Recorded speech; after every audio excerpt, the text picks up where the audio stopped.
Wikileaks. 8 times Hillary Clinton asked businesses to lobby Washington for more spending, more immigrants. Hillary Clinton asked business groups numerous times in 2013 and 2014 to play a larger role in federal decision-making, according to a campaign document released by Wikileaks.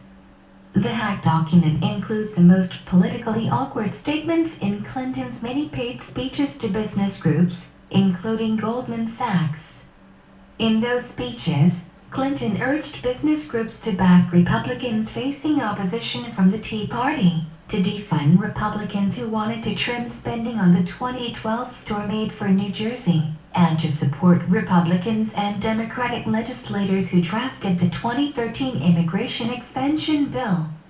She urged the business groups to lobby legislators for more H-1B outsourcing visas, to support Republicans who endorsed the 2013 decision to raise the federal government's credit limit, and to oppose Senator Ted Cruz for his 2012 effort to defund the Obamacare health network.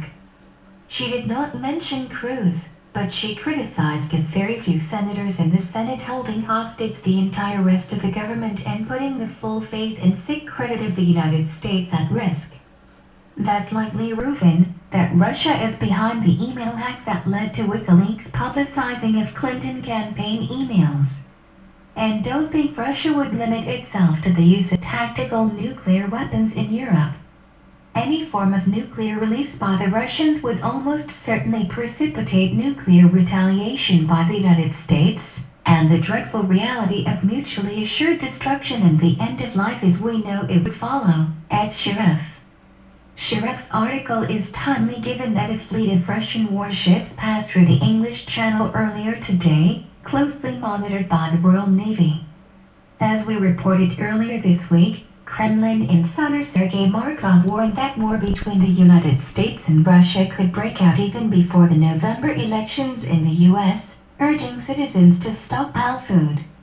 State-owned television stations are urging citizens to find out where their nearest nuclear bomb shelter is located, while 40 million Russians from all levels of the military and government took part in a massive emergency evacuation drill earlier this month.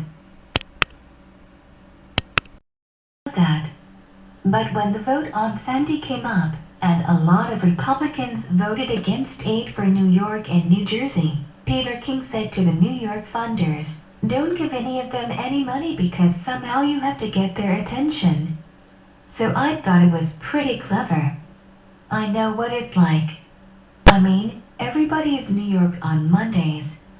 Speech to Goldman Sachs, 2013 IBDCU Annual Conference, 6/4/13. Hillary Clinton said politicians treat NYC like an ATM and political givers need to tell politicians there are things I want you to do for the country.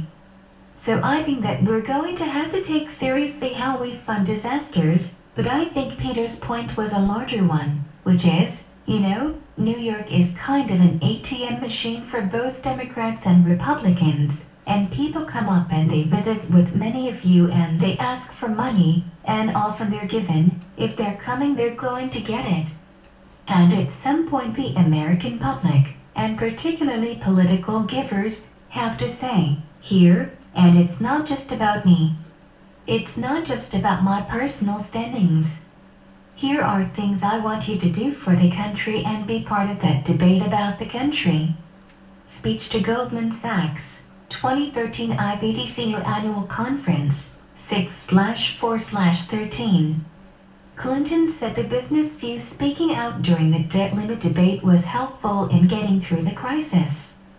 So what she saw was the political point about the healthcare law by holding hostage the entire rest of the government and putting the full faith and credit of the United States at risk. Although it went up to the last hour, the fact that they were a minority and that there were much more level heads, even in the same political party, that the business view started speaking out after having been relatively silent, thinking this is going to work out, but then people of experience and expertise began speaking out. It was possible to get through that crisis. Goldman Sachs aims Alternative Investment Symposium, 10/24/13. Clinton said that because candidates needed money from Wall Street to run for office, people in New York needed to ask tough questions about the economy before handing over campaign contributions. Secondly, running for office in our country takes a lot of money, and candidates have to go out and raise it. New York is probably the leading site for contributions for fundraising for candidates on both sides of the aisle, and it's also our economic center. And there are a lot of people here who should ask some tough questions before handing over campaign contributions to people who were really playing chicken with our whole economy. Goldman Sachs Ames Alternative Investment Symposium, 10/24/13. Clinton encouraged attendees of the ASCP annual meeting in Chicago to spend some money, because Emmanuel probably has surveillance watching to determine who does and doesn't. Thank you so much. I'm deeply honored to receive this award from such an esteemed organization. I know that the mayor is rushing off to his next assigned event and responsibility. I just want to thank him and tell you that reliving a lot of my experiences with Ram makes me once again realize how much you want him in any foxhole you end up in, maybe not at Buckingham Palace for tea with the Queen, but for any other challenging situation. He always had my back. He always had both President Clinton's and President Obama's back, and now he's got Chicago's back. So if I were you, I would find some way to go spend some money because he probably has surveillance watching to determine who does and who doesn't.